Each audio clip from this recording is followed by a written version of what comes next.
Dear 25-year-old me, I know exactly what you are doing right now. You're looking at a new iPhone, or maybe you're planning for the trip to Bali and you're thinking about your EPF account 3. It feels like free money, right? You're sitting there thinking, I'm young, I'm going to have plenty of time to catch up. I'm writing this to you in the future and I need you to tell yourself the rules of the games have changed. Our parents retired on a prayer and on a pension. But for us, the goalposts didn't just move. They were completely replaced by a new framework in December 2024. Most Malaysians start ahead in their 20s, but the moment we hit our 35, the shortfall accelerates like a runaway train, right? By the time you realize that you're behind, it might be too late to catch up. Today, I'm giving you the audit I wish I had at 25. I'm going to tell you exactly the numbers you need to hit every decade to live a meaningful life. Before we get into your age milestone, I need to drop a truth bomb that nobody is talking about, the income replacement gap. Here is the secret. EPF is currently designed to replace only about 30% of your pre-retirement income. If you're earning about 5,000 a month now, your EPF payout is only geared to give you around 1,500 to 1,600 a month.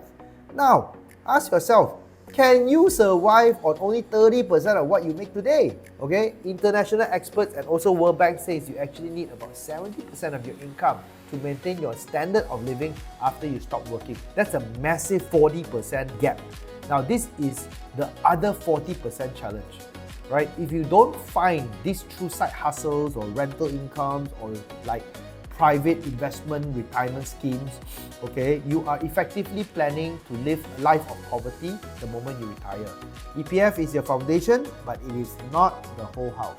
So, where should you be? EPF has 3 tiers: basic, adequate, and enhanced. So, we aren't going to talk about survival and we're also not going to talk about luxury. Let's just pick the middle tier right now, which is adequate tier. The target of the reasonable and sustainable middle class life. So here's your checklist for the next few decades. Age 20, you should be having about 2,300 ringgit. Now it sounds small, but that is the foundation for everything that follows. Age 30, your target is 15,000. Okay, if you're 29 right now and you only have 5,000 because you withdrew from the house down payment, you're now falling behind the 40% income replacement goal. Now at age 40, this is the critical window. You should have 48,000 ringgit. At age 50, you should have 107,000. If you're under 6 figures at age 50, catch up is going to be requiring a miracle or a massive lifestyle drop. And finally, at age 60, your final target is 650,000 ringgit.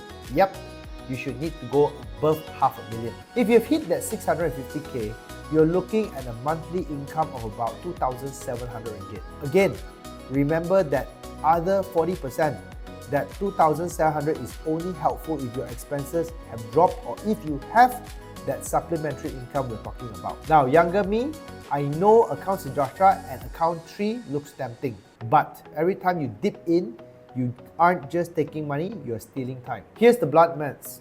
Okay, every 10,000 ringgit you withdraw at age 35 deletes roughly 45,000 from your final balance at age 60. You aren't borrowing from yourself, you are sabotaging your future self's ability to buy medicine and pay for healthcare. Right now, 90% of workers under 30 are on track to fail in these targets. They treat their EPF like a savings account in their 20s instead of a life jacket in their 70s.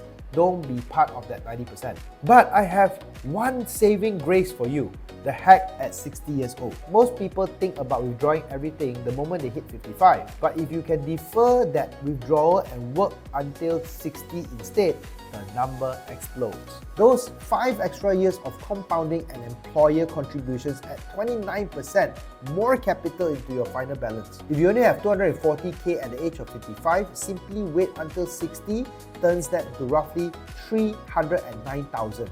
That's nearly 70,000 extra just for that extra years of patience. If you're behind on your adequate target, working until 60 isn't a burden, it's your best chance at a dignified life. Younger me, the maths doesn't lie, and it doesn't care about your short-term needs. The gap between barely surviving and retiring well isn't lucky, it's about knowing your number today and building a plan for that other 40% tomorrow.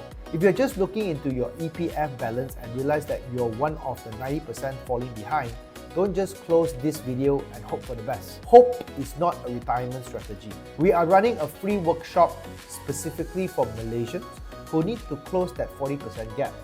We'll show you how to supplement your EPF, use PRS effectively, and build a plan that actually replaces your income. The link is in the description below. Join us and stop guessing about your future. I'll see you there.